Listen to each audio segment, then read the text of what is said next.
Caritamrta, chapter 20, verse number 18. That's like we're practically at the end of the book. Aichima Prabhu Nahir Para Jivahaya Kevishanya Paravanivara. The pastimes of Sri Caitanya Mahaprabhu are like the unlimited sky. How then can an ordinary living being describe them all?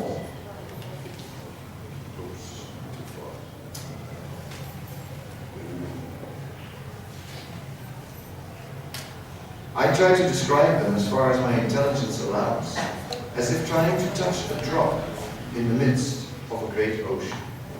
Kadamba Thakur is Lord Nityananda's favorite devotee, and therefore he is the original Vyasadeva in describing the pastimes of Sri Caitanya Mahaprabhu. Although Vrindavan has within his jurisdiction the full store of Sri Caitanya Mahaprabhu's pastimes, he's left aside most of them and described but a small portion.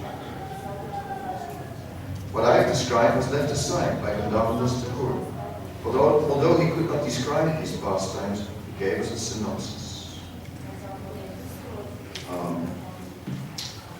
Of course, the Caitanya Mahaprabhu. Well, so there is the sky, and in the sky there are many birds, and all the birds are sort of assigned different levels. We see here in Vrindavan, we see different birds. We see the green parrots flying. But also there are hawks. And the hawks are flying on another level. They fly much higher. Or vultures can fly as high as 8 miles, so they say, which is very high. I mean, that's like higher than Mount Everest. So, in this way, different birds can fly on different levels in the sky. And in the same way, different devotees are flying on different levels of realization in in the sky of spiritual life. Some of us are not flying at all. There are birds that just walk. Penguins, as you know. Penguins, for example. But also, miracles happen. And then birds that are not meant to fly. Even birds that are not meant to fly are now flying. Why don't you leave it open, the door, so that more people can come in if you like. Yeah, so different birds are flying, and lost my train of thought for a second. Some birds that are not meant to fly are flying, like chickens. So I kind of feel that we are like, or at least many of us are like flying chickens. Somehow against the odds, unexpected, like totally not meant to be there, totally not, but in the sky nonetheless, off the ground, not just a little bit flapping, but really off the ground. So it is like that we are being confronted with our human limitations, very much so. First of all, we feel very human. Our identification with this present bodily existence is very strong, and all the needs and so on. It is said in the teachings to Sanatana Goswami, there is a verse. Kamadinam kutita purita duni desam tesam jata mayina karunana tatpatraya.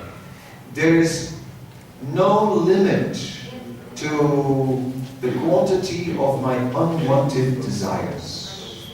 And for so long, I have been trying to fulfill these desires.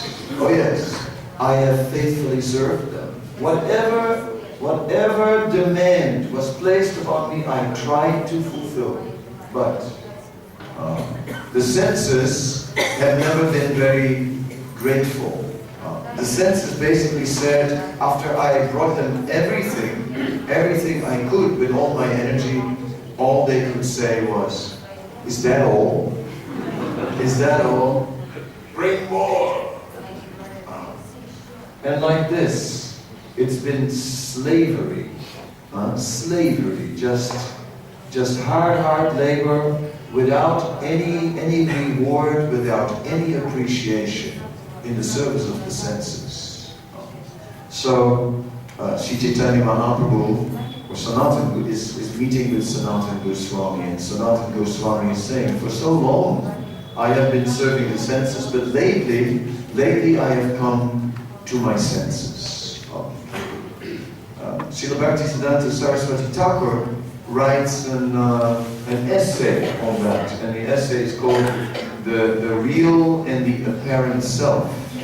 And in this essay, he is saying, for so long, I have served this false person who I'm not, this false identity who I'm not. I will no longer serve that personality. No longer. And so basically, that's the theme of the article. One who goes on strike for the bodily demands. But it's not so easy. And who can do such a thing? How can we do it? It is not easy.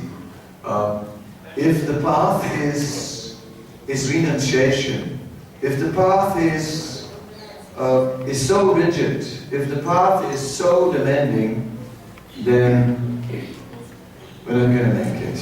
Then we are chickens after all, up in the air and back on the ground. Back on the ground. Then we can't stay there. So, but how to gradually rise in the sky of spiritual realization. That is our focus. That is our focus. Well, the first and foremost point is, in this regard, is mercy. Is it mercy? First mercy. First, by the mercy of a costless mercy, a free gift, if possible, a free gift. We are waiting for. Give us a free gift. Give us some higher taste without us doing anything for it. Then we can surrender. Then, and it's a tussle. It's a tussle because Krishna is desiring that we act. Over the last few days, the basis of our lectures has been the Bhakti Kalpataru, the desire tree of Lord Caitanya. And we have gone over that desire tree, and we have looked at how various great Vaishnavas are part of this tree. We saw yesterday Madhavendra Puri, the root of the tree, and what can one say? Madhavendra Puri is such a person that he stands unique. That was very clear. He stands unique on his own. He's like not exactly a role model for us. Go and follow Madhavendra Puri hungrily. It's like, I don't really want to follow that program of fasting and fasting until someone brings me something to eat on his own, just out of his own inspiration. That's a little too intense for most of us. So we need a program that is made easy. So we're looking at mercy. All right, Lord Caitanya is very merciful.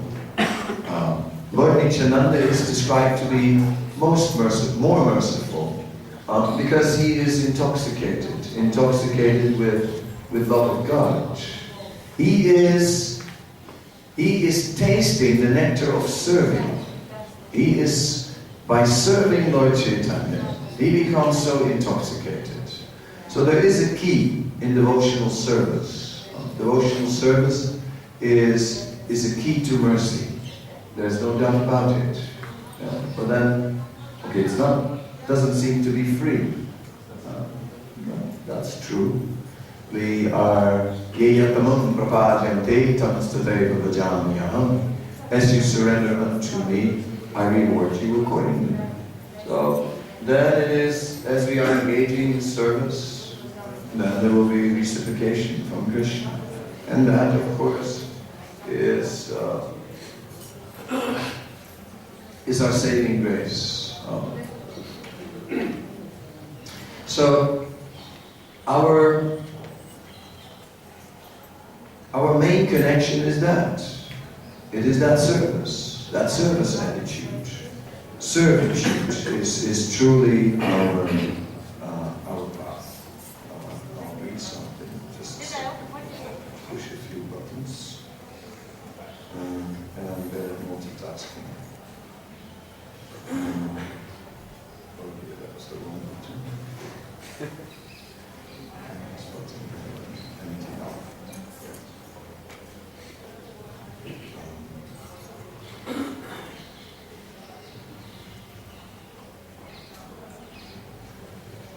Well, I wrote down a few verses. Through their service, devotees see that personality of Godhead, just as the denizens of heaven see the personality of the sun. Then in the purport it says, the sun god is a person who, although not visible to our eyes, is seen from the higher planets by the demigods, whose eyes are suitable for seeing through the glaring sunshine that surrounds him. This is Alivila 2:25. So it's an interesting metaphor. We're looking at the sun. We don't see the sun out. We cannot see. We're looking at Krishna. We cannot see. But it is said that the demigods, when they look at the sun, they see in a different way. They can see. They can see. They have that divya dristi, that divine vision by which they can see the sunrise. It means that through devotional service, we can gradually change our vision by which we can see Krishna. This is the big problem. The big problem with religion in general is that God is invisible. That's a complication. Okay? God is invisible, and that is why in the entire world there are so many different religions and so many ideas, and they're all fighting with each other. And ultimately, who has seen? Who has seen? Everyone has his prophets, who either claim to have seen or have some revealed scripture and so on, and then we develop some faith. But that faith is incomplete. That faith is only partial. That faith, all right, initial faith may be there. That there is fun in devotional service, undoubtedly. Devotional service is not just a path of duty, endless duty. No. Devotional service immediately, there's fun. We sing, we dance, we clang and bang and play musical instruments. It's fun. There are feasts. It's not dry. Before Krishna consciousness, I was searching, and at one point I visited this Buddhist monastery in Europe, actually, and it was situated in an old medieval tower, and around the tower was a canal, and there was a bridge, and then you could visit the monastery, and they'd let you in at night at 7 o'clock. And then at 8 o'clock, they'd pull the bridge up. And then you were in there till 10 o'clock the next morning when the bridge would come down. And I thought, well, you know, I've got swimming diplomas in case, so I'll take the risk, you know. So I went, and well, okay, we got up very early, like before 4 o'clock, and then there was a morning program, some guided meditation and some mantras and some pranayama and like that. And, well, it didn't capture me, it didn't really attract me, but it also didn't really, I also didn't find it repulsive or anything like that. It also, but then what did it was the breakfast. At the time of breakfast, they served a small piece of bread, this big, that was it. Only one piece, one piece, and some tea. And on the bread, they had miso, which, you know, is some black fermented soybean paste. I think miso is short for miserable. And that was it, right? And that was breakfast. And as I looked at it, you know, I really started to philosophize about it. And I thought to myself that I don't see why spiritual life has to be a process of self-denial, right? This is self-denial. What is the point of this? Why does spiritual life have to be so alien to nature and so on? No. I think that cannot be. And right there, that breakfast did me in. At 9:45, I was waiting for the bridge.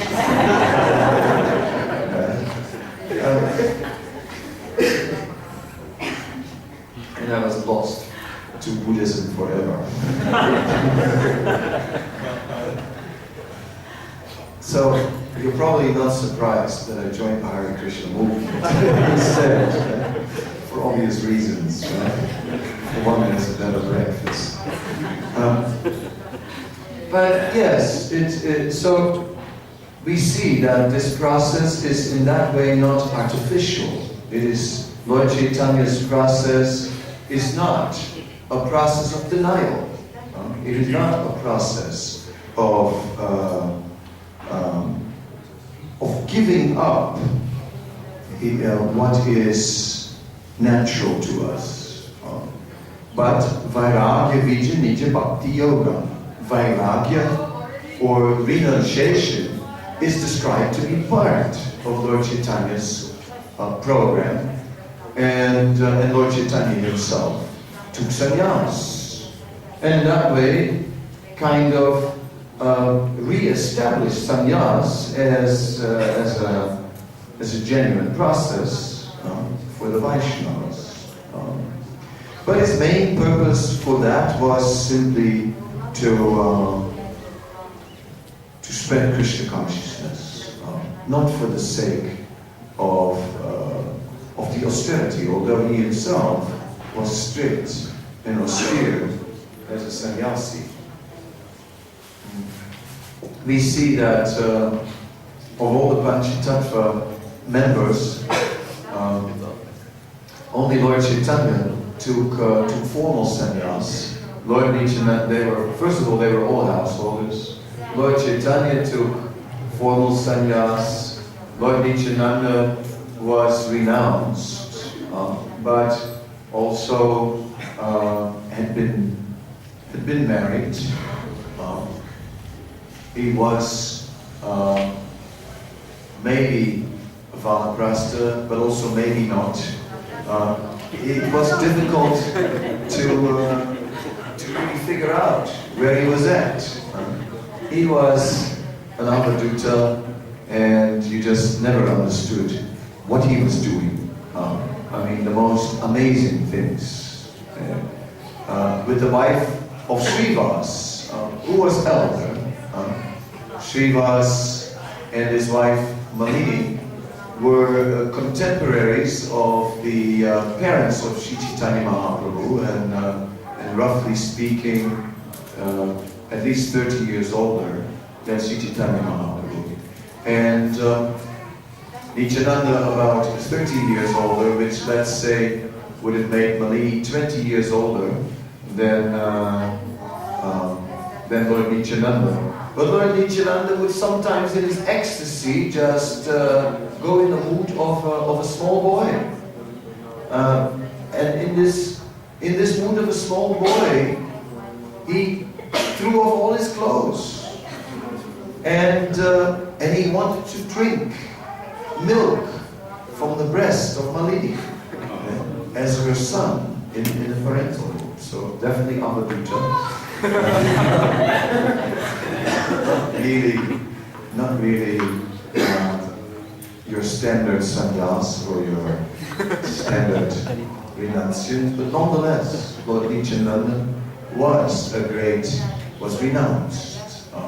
He was, but he did not dress like a renunciant. He dressed with silken turban, with many jewels, from his goldsmith disciple, Udaram Datta Thakur.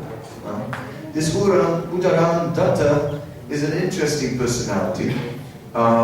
There is a place in a little bit at a not too great distance from Mayapur, which is known as Udarampur. That is the place of Udaram Datta. And it said Udaram Datta was of a Suvarna Varnik family. The Suvarna Varnik family was a family of jewelers and goldsmiths, and he was extremely wealthy.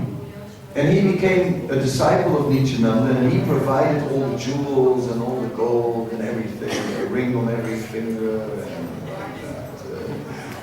Nityananda was showing off. And Prabhupada describes that actually his family lineage is in the family lineage from Udaradatta. And he explains how the Malik family are in the same community, and he is describing how every year in Udaranpur there is a mela which is being held. It's also given the time, probably, right? It's also the time, which now just slips my mind. But he gives the time, and then he says that at that time his family would take him there when he was a child. So every year, as a child, Prabhupada would go for this mela and just celebrate a festival to honor Udaradatta Thakur. Anyway, Lord Nityananda was in this way certainly an avadhuta, but at the same time so transcendental.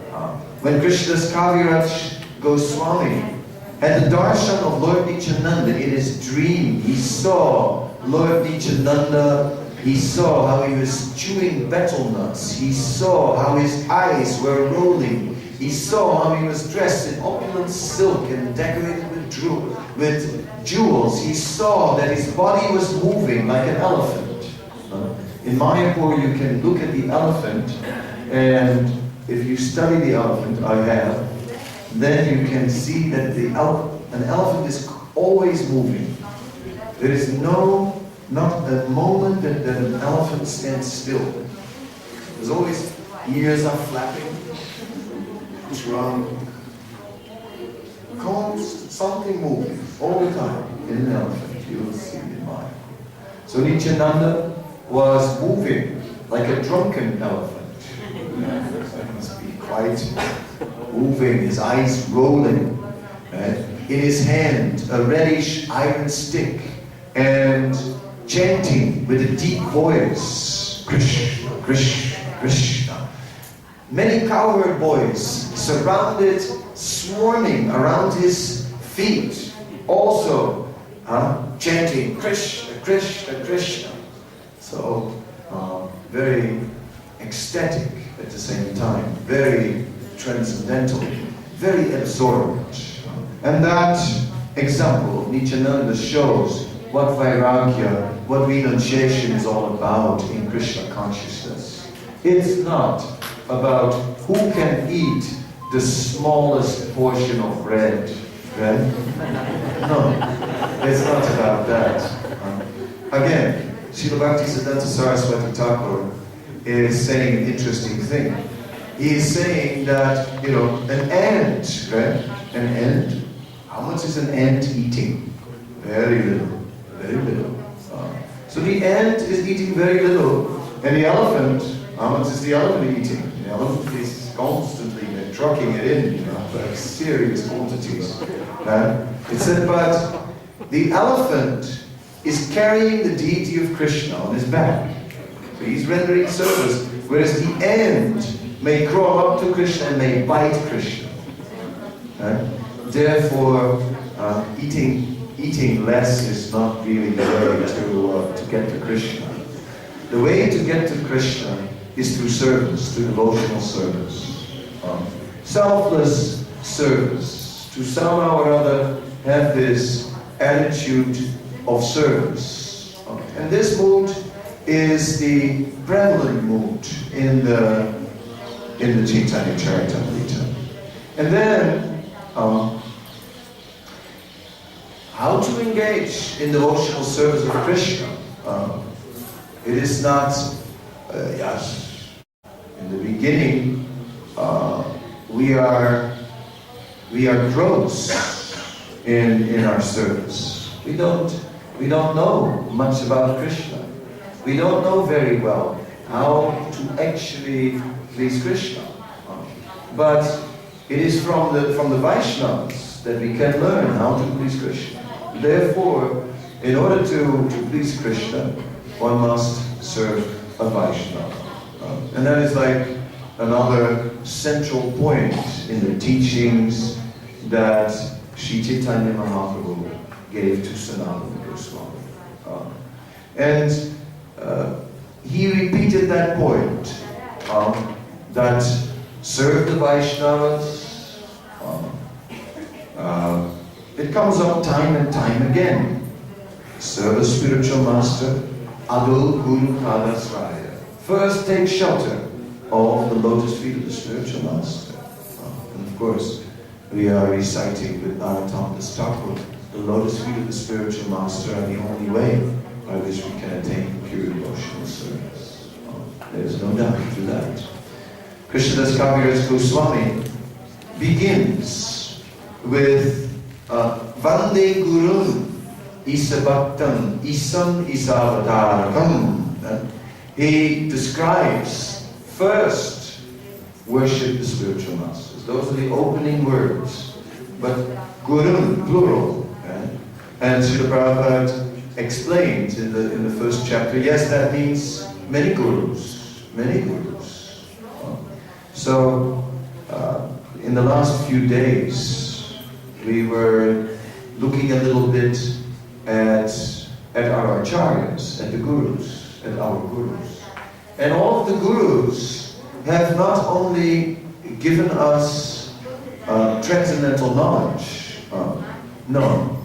There is more than that. There is more than that. There is also the prayer of each of them. The prayer of each of these personalities for our deliverance. For example, about Srila Bhaktisiddhanta Saraswati Thakur, there is a mention in the 5th chapter of the Nectar of Devotion. And there, Srila Prabhupada is explaining how, without Srila Bhaktisiddhanta Saraswati Thakur, how could people from all over the world have been accepted as Vaishnavas? It is not possible. But there was that Brahmana Vaishnava debate. And it was Srila Bhaktisiddhanta who just established with so much evidence that anyone could be a Vaishnava. And of course, there are verses that we now know. Yes, Shriyalatsanam Bhaktam Bhumsavinidam Jakam Yatanyipapi Driskirtat said. It says that one should be judged by the quality of one's activities and not by the quality of one's birth. And of course, Bhagavad Gita, Guna Karma Vibhakasa, not Janma Karma Vibhakasa, by Guna and by quality and activity, not by birth and activity. So, like this, we understand and we accept. And now we are accepted more and more,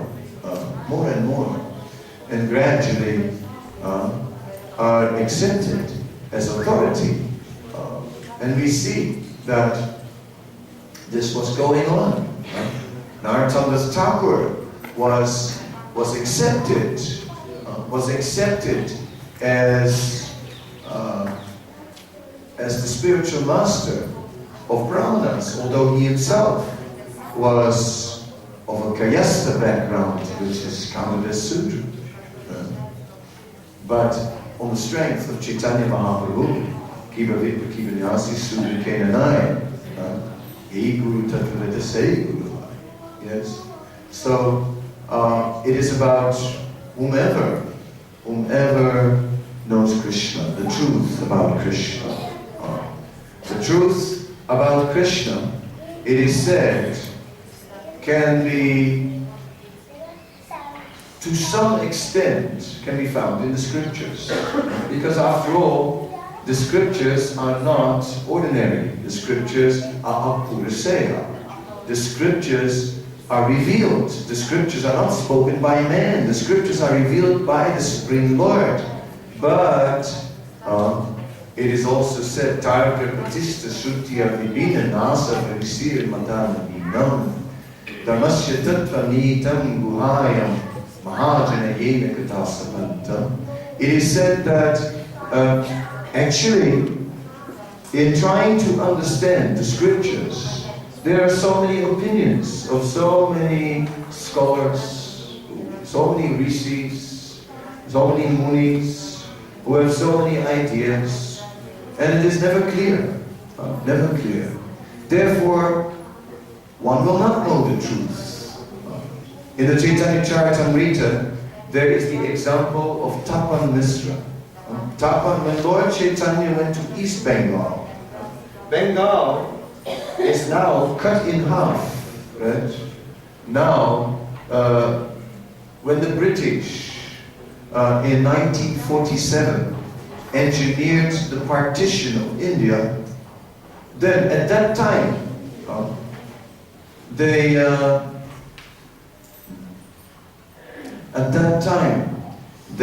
cut the land of Lord Caitanya in half. So Lord Caitanya went to East Bengal for a preaching tour, and Lord Caitanya there met Tapan Misra. And Tapan Misra was a very learned Brahmana, but Tapan Misra, and he had studied so many scriptures, but the result of all the study was that he had found so many contradictory points. He found so many contradictions in the scriptures that he had become confused, and he was no longer sure as to what the goal of life truly was. So it is said that Lord Caitanya then instructed Tapan Misra to move from East Bengal and to go to Varanasi. So why did he send him to Varanasi?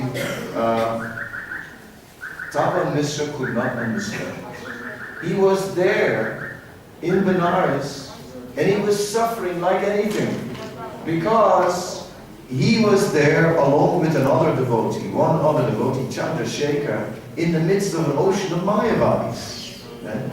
And just to be there with all these impersonalists, it was just too much for Tapan Misra and for Chandrasekhar. And they both felt that somehow or other they wanted Lord Caitanya to establish the truth, because they couldn't tolerate that this constant Mayavad conclusion was diminishing Lord Krishna, because Mayavadi is adhering to the philosophy of illusion, namely that Krishna is illusion, that the spiritual world is illusion, and that devotional service is illusion.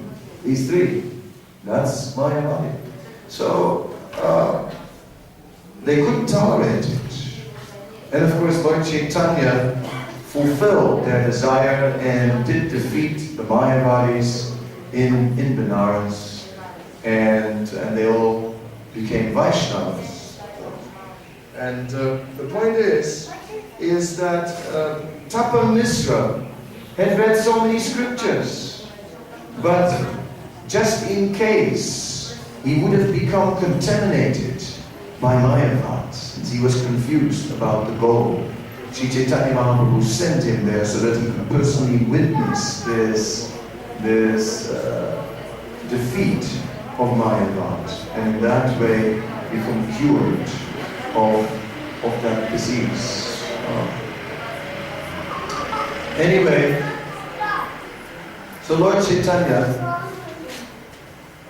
back to my point. My point was that through the scriptures we can to some extent approach the Supreme Lord, but still the real truth remains hidden even in the scriptures, and is only available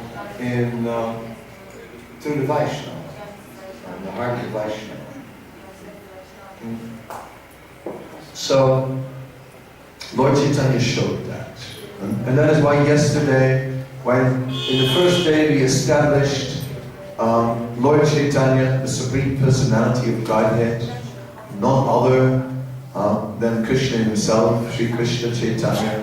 The second day, we established how he connected to the Parampara. We established Madhavendra Puri, and how one must go to the Vaishnava. Otherwise, what is our hope? Otherwise, our service will be incidental. Now, it is interesting that in the Madhya Lila 15:108, there is a verse which says that through the chanting of the holy name, all perfection can be attained. And it is mentioned that the holy name, the chanting of the holy name doesn't depend on anything external. It doesn't, not even on initiation. So that's kind of shocking. The Caitanya Caritamrta puts so much emphasis on Guru. And now, it's in Madhya Lila 15:108, easy enough to remember, it seems to contradict that. So how to understand? How to understand? So, Srila Prabhupada explained. Srila Prabhupada said that in one purport, in the Adi Lila, 7th chapter, Srila Prabhupada gives an explanation on this point. And he says that although the chanting of Hare Krishna does not depend on anything external, like initiation, he says, we have become very fallen and very contaminated by the material energy, and the result is that we have become restless. And due to this restlessness, we cannot fix ourselves. We cannot focus ourselves. And therefore, due to this restlessness, we need to engage in deity worship. That will cure us from this restlessness. And in order to do that, we require initiation. He said. Otherwise, we cannot properly execute that. Yes, we see in our line that a description of the Sampradaya. We see that description has been given by 3 of our acharyas. The first one who described the Gaudiya Vaishnava Sampradaya coming from Sri Caitanya Mahaprabhu was Kanana. So he writes that in the Gauraganadesh Deepika, and so which is a book, I said yesterday, it gives the who is who, the associates of Lord Chaitanya, who they are in Krishna Lila, but it gives more. It also gives the parampara for the first time coming from Lord Chaitanya. And so that is the earliest account that we have of the Gaudiya Vaishnava Sampradaya. Dated 1576. Then the next list that we get about the Sampradaya we find in the Prameya Ratnavali from Baladev Vijaybhusan. And of course, by then the Sampradaya has evolved further. So we see how it has grown. We're then in the 17th century. And then in the more recent time, in the modern time, Srila Bhaktisiddhanta Saraswati Thakur described the Sampradaya also. Now, Srila Bhaktisiddhanta's disciple, Srila Bhakti Raksak Sridhar Maharaj, he gives an explanation of how Srila Bhaktisiddhanta explained the Sampradaya. We can see in our Vaishnava songbook, it is there, the Sampradaya of Srila Bhaktisiddhanta. And then Srila Bhaktisiddhanta gave an explanation of that and said that our Sampradaya is a zigzag Sampradaya. It's a zigzag Sampradaya. It goes from here to there. It's like something like a map which has little lights on it. Like sometimes you see a map of the ISKCON temples with lights on it. Right? And then the lights go on and you can just follow the course. It said like wherever the light manifested, that's where the Acharya was identified. So we're seeing how the line comes down and how the disciplic succession is not always exactly a line of guru and disciple who are the diksha and so on. Sometimes siksha. And that siksha is not always a situation where there was a long, ongoing relationship, like a lifetime of like exchange of instruction. So a siksha guru who practically became like a diksha guru.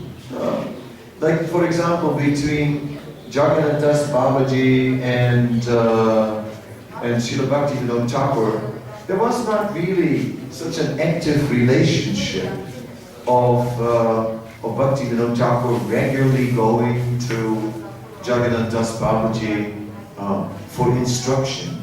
That was not so much the issue. But when it came to the birth site that Srila Bhaktivinoda Thakur had identified by studying the scriptures and studying local folklore and so on, then he called in Srila Jagannath Das Babaji, who he accepted as the authority, and who everyone accepted as the authority, and who he brought there, who then established it. Gauri Vibhada Bhumiswam Nidesta Satchana Priya Vaishnav Sarvabhauma Jagannathaya Namaha. That's the mantra. He's known as the one who identified the birthplace, as the discovered the birthplace. So we see such kind of connections appearing. So how is that? That's fine. That is fine.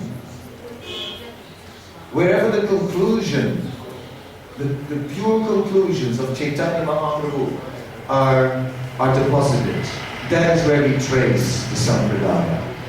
Where it was alive, that is where we trace it.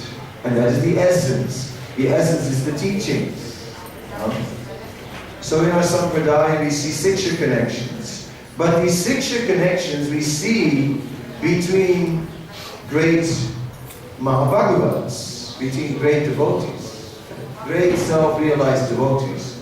Because a great self-realized devotee, it may be enough to accept a guru with full dedication, with full devotion through Siksha. Not for us. Oh no, not for us. There is a need for a promise. Like, it is interesting that Srila Prabhupada, that he formalized initiation in a way it was never formalized before. Not even by Srila Bhaktisiddhanta. In the Chaitanya Caritamrta, we see that initiations are virtually happening by a kind of an acceptance. No yajna, no formal, sometimes not chanting on the beats and handing beats and so on, not even that. Just simply accepting. We see such connections, and they count as guru-disciple connections, just as the 6 Goswamis count as the disciples of Sri Caitanya Mahaprabhu, referred to many times. Others are identifying again others as the gurus, but no. Like some say, Vijay Jaspati was the guru of Sanatana Goswami. Yes, he did instruct him, but he was not the guru of Sanatana Goswami. That is obviously. Chaitanya Mahaprabhu was like the life and soul. Every instruction of Chaitanya Mahaprabhu was the essence in his life. Sanatana Goswami heard the instructions of Sri Chaitanya Mahaprabhu and understood them and absorbed them, remembered them, but that was not it. It is said that Sanatana Goswami was very intelligent, because after that Sanatana Goswami approached Chaitanya Mahaprabhu and he said, please, let all these instructions be manifest in my heart. So he did not just ask for instructions, he also asked for blessings. That is very interesting, how instruction alone will not do. It's a crucial point. For us, of course, let me backtrack for a moment, initiation is essential. For us, it is very important that the question is asked, how many rounds are you promising to chant every day of your life without fail? Right? No loopholes. Then, okay, 16 and minimum, right? 16. And so on. What are the four regulated principles? Somehow or another, that became my service also, to conduct initiations. And I always, if someone says, what are the four regulated principles? If someone says no meat eating, I will say, what else? What more? I want to hear the no fish or eggs, just so that there's no room for, that you can't say, well, I didn't promise that. Because you know the mind, right? You know the mind. That day may come. The day may come that we need that promise. Okay? The day may come that we just need that promise to say, well, God, I promised it, Otherwise, there's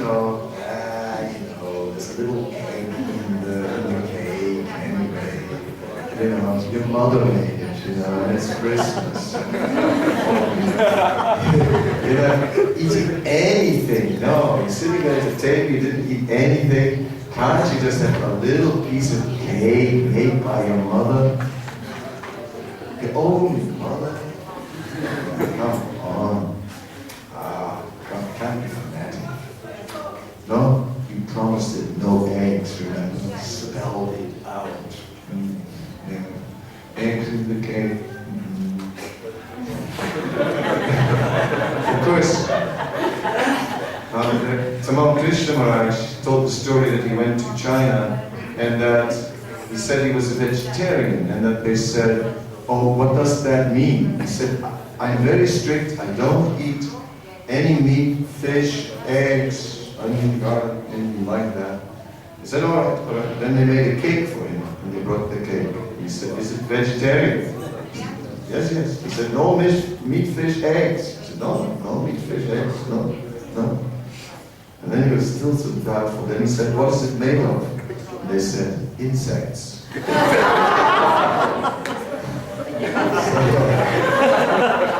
Maybe in the future we'll extend the definition of initiation. No fish, eggs, no cockroaches.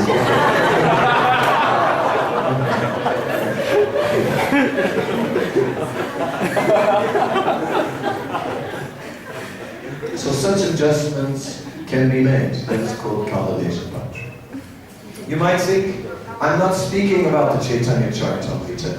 I am speaking about the Chaitanya Charitamrta today. But I'm also bringing it to a conclusion. And I'm now bringing it down to us, because the Chaitanya Charitamrta is not another form of transcendental entertainment. Krishna consciousness is very narrow. It's like Hare and Krishna. And you just have like a horse that has these two blinds on and walks through the road. We devotees are like that. We have blinds on, not allowed to look left, not allowed to look right. Keep your Hare and Krishna blinds on. Yes? So the path is narrow. And we need on this narrow path, we need some entertainment. We need some Swami who knows a lot of stories and this and that, can give us a lecture and just pour nectar and great, some sort of transcendental entertainment, like a good TV program. I mean, which we're, well, you know. So in this way we have our, but it is much more than that. It is much more than that. Chaitanya Caritamrta is our life. We are, once Srila Prabhupada gave a lecture, and I always remember this lecture. And in the lecture someone asked a question. And the question was, is Joan of Arc, right? In good French, Jeanne d'Arc. Is Joan of Arc, is she in the Bhagavatam? So Prabhupada says, eh? Joan of Arc in the Bhagavatam? And then he says, yes, she's in the Bhagavatam. She's also in the Bhagavatam, because the life of the devotee is also Bhagavatam. Right? So, Chaitanya Caritamrta is the Bhagavatam. It is an extension of the Bhagavatam. It is the devotees who are living the Bhagavatam. And what remains still locked in the Bhagavatam becomes available in the Chaitanya Caritamrta. There is that verse. What is it? Sei panchatatvamiri pittiriyasiya purva prema vandana mujogaliya panchamili gutta prem koya ashwadam yatyata krishna padayam. The storehouse of love, and locked. Love of God, the storehouse locked. The Panchatattva broke the lock and went inside and drank the whatever was in there, and the result was their thirst increased. So this is now available.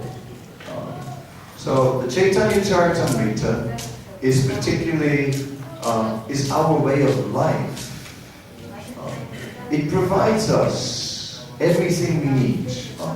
Srila Bhaktisiddhanta, somehow or other, I'm already saying many times in this lecture, Srila Bhaktisiddhanta, and tomorrow is his appearance day, and it must be like that the TT is approaching, and that somehow or other this is happening, because I don't know why I'm not using that many examples of Srila Bhaktisiddhanta. But this one I use more often. And it is a lecture that he gave in Assam. And at that time, in Assam, there was suddenly an earth tremor, an unexpected earth tremor. And this earth tremor caused a river to overflow its banks in a flash flood. Srila Bhaktisiddhanta was in that area, but he was on high ground.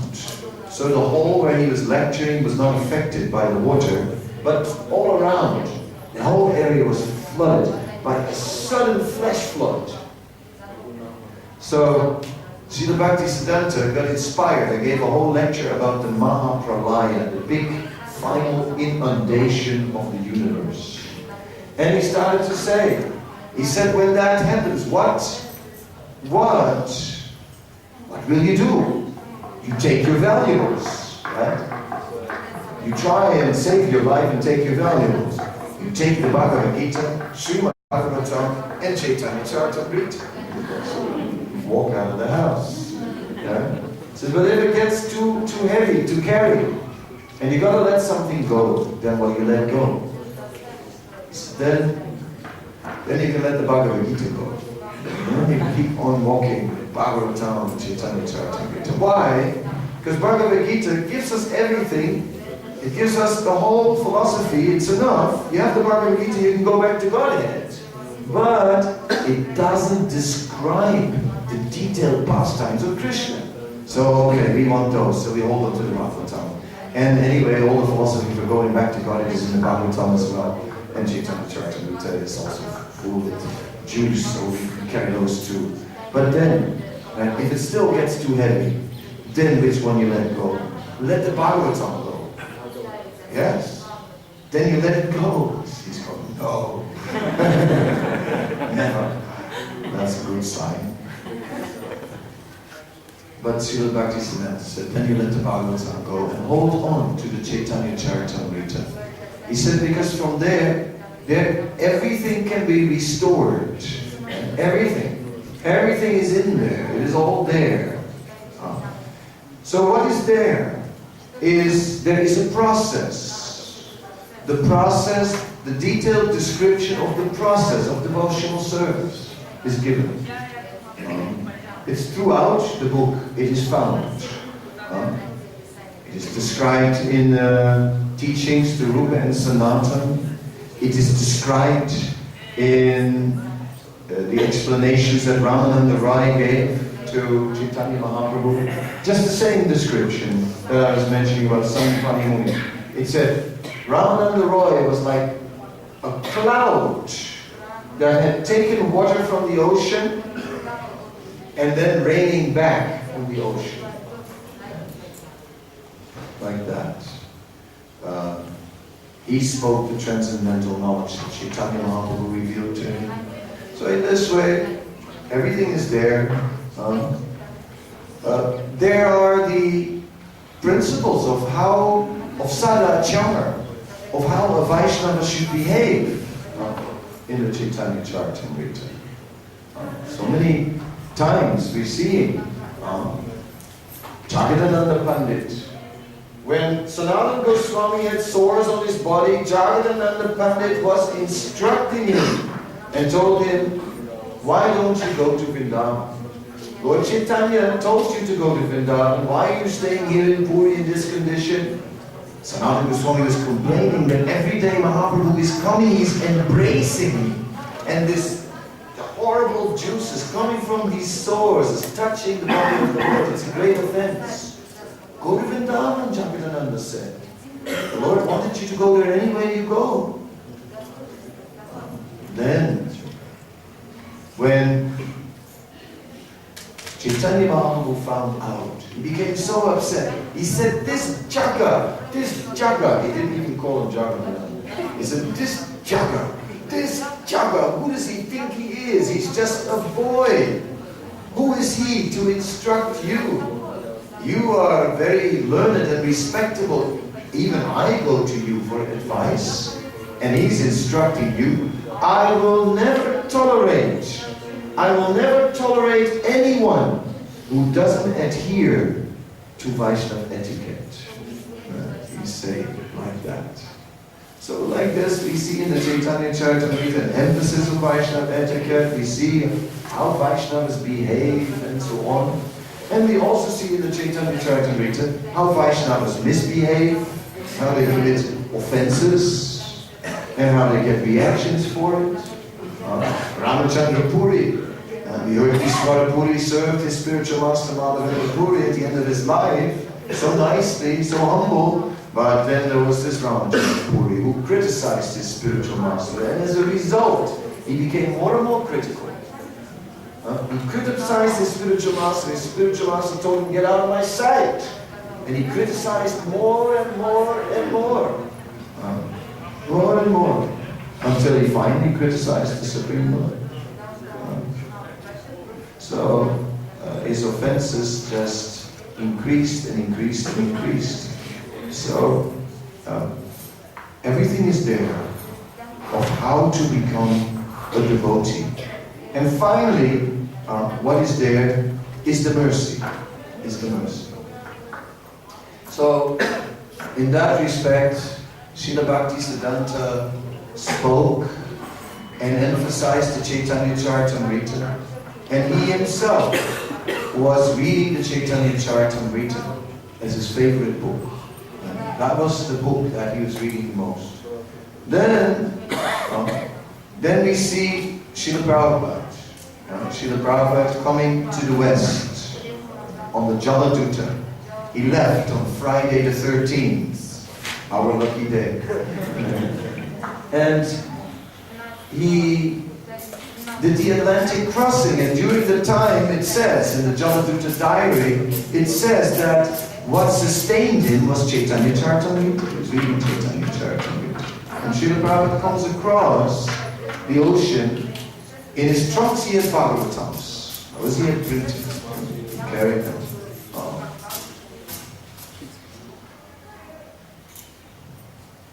Then we see that Srila Prabhupada established Bhagavad Gita, established Srimad Bhagavatam. Then finally, yes, Caitanya Charitamrta. Although he gave early lectures on the Caitanya Charitamrta in 1966 in New York, which went way over the head of everybody. Even if we hear them today, they're way over our head. And we have much more exposure to the philosophy. I mean, the devotees were hearing sonotom, so they're writing sonotom. Umapati was taking notes and he wrote sonotom because of the Bengali accent. Like, what did they know? But with everything that that Prabhupada gave us, right? Still, it was too much. We remember that first initiation, 64 rounds, impossible. 32 rounds, cannot be done. 25, oh, okay, 16 no less. And what Prabhupada did was something extraordinary. Something extraordinary. Because in the Chaitanya Bhagavat, it is basically stated that Sri Chaitanya Mahaprabhu was invited by some Brahmanas. And Chaitanya Mahaprabhu said, I will only accept the invitation of a Lakpati. A Lakpati means one who has 100,000. So in those days to have 100, nowadays to have 100,000 is still more than most of us have. Right? But in those days, you know, now it's still like, what is it, $3,000 or something like that. You know, still a good sum of money. But in those days, 500 years ago, was a fortune. So the Brahmanas all felt like, oh, how can we invite him? But then Lord Chaitanya explained, no, I will only accept an offering of one who is chanting 1 lakh of names every day, 64. And Prabhupada brought it down to 16. But he brought down the number of rounds, but he did not diminish the mercy at all. Because at 16 rounds, what Prabhupada gave was back to Godhead. You know, these days, there are all kinds of, initiation is available at all kinds of prices. Right? You know, and some of the neighbors, right, you can buy it for 4 rounds. And they don't even ask you any regulated principles to promise. I mean, dirt cheap, 4 rounds only, right? Serious. Okay, that's cheap. Cheap and best. Yes. Cheap and best. Yes, come to my shop. You, cheap and best. Yes, I'm giving. Yes. When the price goes down so much, then the question is, are you getting the same quality? Are you getting back to God at this lifetime? But Prabhupada established that very clearly. Said it on many occasions. I mean, I could give like a list of quotes. One comes from Dinabandhu, who tells in his memories that Dinabandhu was the president of Portland in America. And he said, Prabhupada was there, and Prabhupada said, if you follow 4 regulated principles and chant 16 rounds, you will go back to Godhead. I guarantee it, I guarantee it, I guarantee it. He said it 3 times. Because that's a pretty strong quote. Yeah. So Prabhupada lowered the price, but not the quality. The same quality. The same quality of the Caitanya Charitamrta. The full gift of Lord Chaitanya. The full gift he gave. So Prabhupada did not just give us the Caitanya Charitamrta as a book. Prabhupada gave it to us as a way of life. We have to understand the Yuga Dharma is to serve the Yuga Avatar, to serve in the mission of the Yuga Avatar. And that's what Prabhupada did. His whole life is Caitanya Caritamrta. Every moment of it is in this.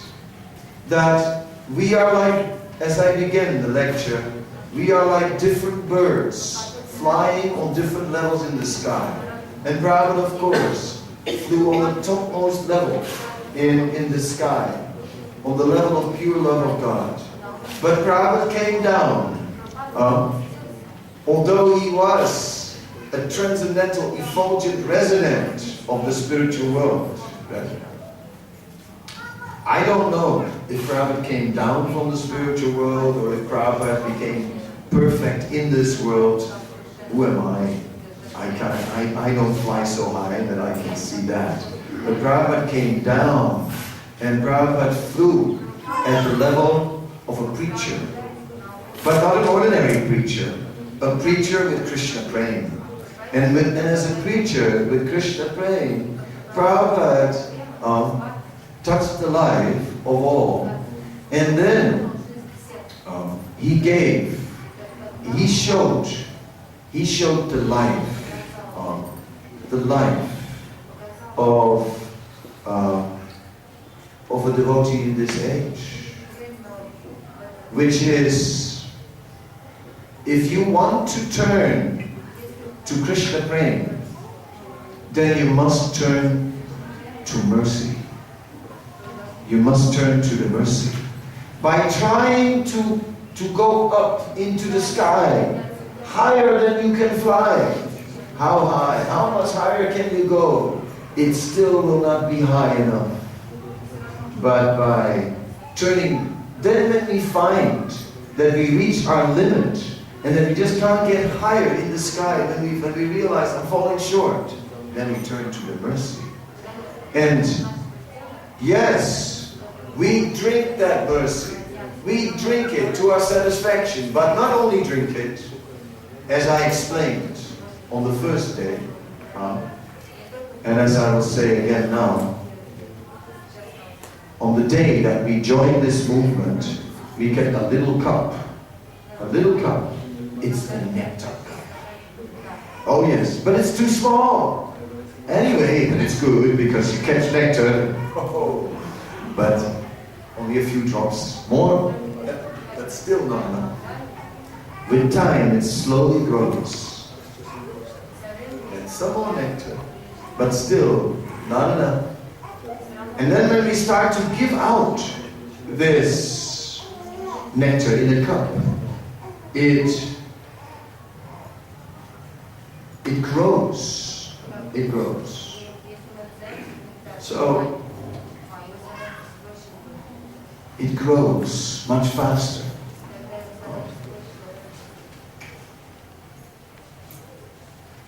But Prabhupada invested in devotees. There was a time when I was here, I was the temple president in the 90s, the early 90s. And at that time, Tamal Krishna Maharaj was here. And I was asking Maharaj to come to the temple for Mangal Aartis and temple programs if he desired to enlighten the devotees. And Maharaj said, I need some time, I'm chanting so many rounds, and I wrote him a letter. And I wrote him a letter with this same idea, but this time it was not a cup. I said, Prabhupada gave you a beautiful golden pot, and he studded it with jewels of personal association. And with this pot, you can give us so much nectar. I'm begging you to please whenever you can, to kindly share some nectar with us. Right? He said, and I wrote in the same letter, I said, otherwise I will try and do it, but what do I have? I only have an iron pot, right? And it's small. So okay, I'll try and run up and down, with a lot of energy to give some nectar. So it is there where this idea was born. So it's a fact that Srila Prabhupada made it, brought it down to us as a way of life. Therefore we must understand is that we are not just hearing the Caitanya Caritamrta, we are not just reading the Caitanya Caritamrta, we are living in the Caitanya Caritamrta right now, actually. The pastimes of Sri Chaitanya Mahaprabhu are not over yet. They're not over yet.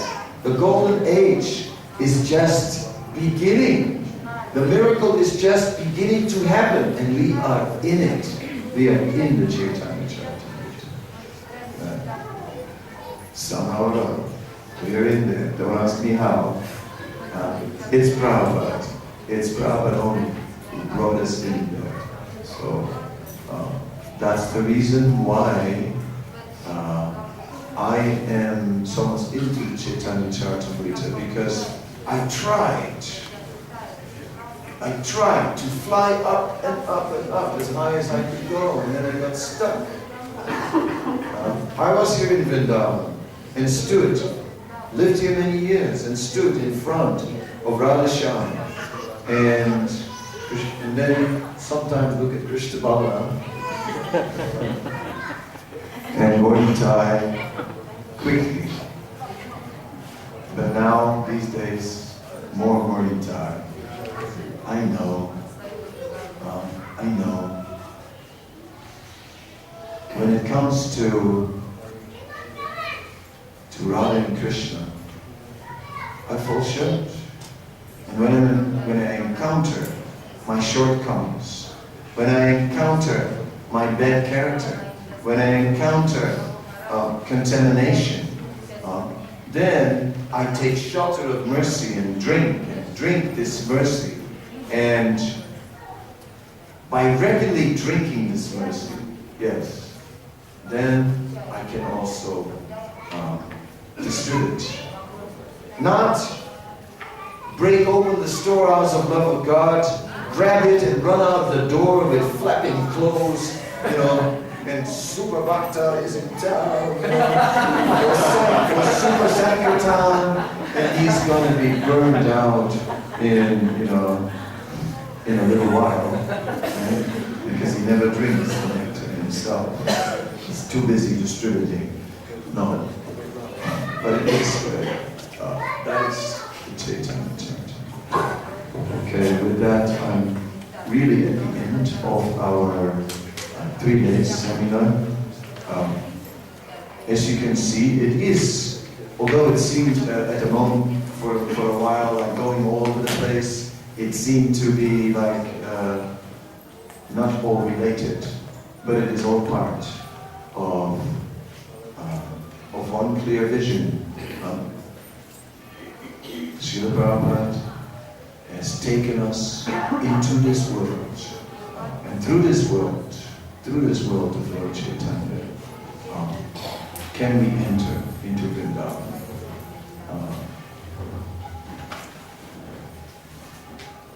Nitai Bhavavina Vaya Krishna tonight. So in that way.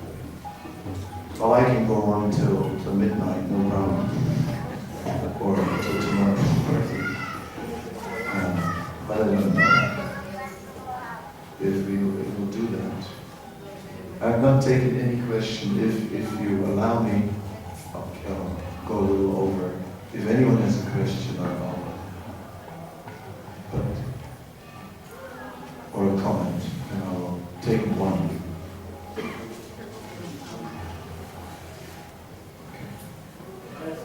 Can you say it very loud? And can you give us some tips how to reach the Gita, because certain passages are so difficult to understand. First, First volume, I can always start there, then there's difficult actually. How can we read the Caitanya Caritamrta, especially the beginning is so difficult. The first 7 chapters are so, where tattva is described, are very technical and nice, and then too much, and then just give it up. Then jump. Start jumping. And just jump over these first 7 chapters. And let's go read the later portion. Jump to the Leelas and read it later. Because now, I used to think these 7 chapters were so tough. Now, I think they're nectar. Now these are the real nectar chapters. See, now, like, some people want Leela, right? But without Tattva, Leela is incomplete, Next door, they're chanting Nitai, Gaur, Radha, and all the other things, the mantra that I try not to hear, not to remember. But you may have heard. But, they have the Tattva wrong. They think that Nitai is Radharani. Nitai Gaur. But their founder was explaining that Nitai is representing Radharani. So when Tattva is incomplete, then how can we appreciate? And we can understand Nitai is Balaram, and Nitai is everything. He becomes Vrindavan, he manifests the Vaikuntha planets, he becomes the bed, the seat, the plate, the everything of the Lord. When the Lord is in the Mahapralaya, since I was speaking about that, and you see at one point, Markandeya Rishi sees this little Krishna on a banyan leaf. Guess who's the banyan leaf? Nityananda. Right? So, the Tattva makes it so complete. Nityananda serves in all aspects. So now these Tattva chapters are nectar chapters. And they make it so crystal clear. So crystal clear. Like, what is the truth? And by understanding it so crystal clear, it is so nice. And Prabhupada made it so crystal clear and so simple. So, first Srila Prabhupada, and then through Srila Prabhupada, we can approach Lord Chaitanya. Okay, thank you so much. I'll stop now. Arti is going on. Srila Prabhupada ki jai, Sri Caitanya Caritamrta ki jai, Sankirtan.